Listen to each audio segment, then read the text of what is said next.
তো আসছিলাম গদখালি, আর এখানে আইসে দেখি প্রত্যেকটা ফুলের দাম 10 থেকে 15-20 টাকা করে বিক্রি করতেছে।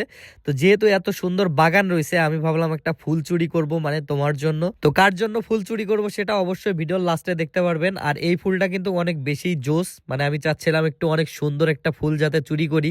যেহেতু চুরিই করতেছি, তাইলে একটা সুন্দর দেখে ফুলই চুরি করি। আর এই হচ্ছে সেই ফুলটা, দেখেন ছিঁড়েই একদম জামার ভেতরে ঢুকাই নেব, তাছাড়া আসলে আর কিছু করার নাই। কারণ ওই পাশে চাচা দেখলে 500 টাকা জরিমানা করে দেবে। ওইখানে লেখাই ছিল যে যদি কেউ ফুল ছেড়ে তাহলে 500 টাকা জরিমানা।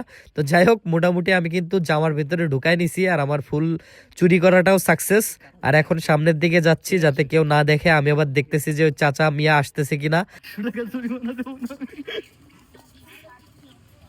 10 টাকার একটা, এটা তোমার জন্য, ঠিক আছে? তো কষ্ট করে ফুল ছিঁড়ছিলাম প্রিয় মানুষের জন্য, কিন্তু ফুলটা আমার বান্ধবী শাকিলা নিয়ে ওর বউরে দিয়ে দিল, মানে এটাই বাস্তব।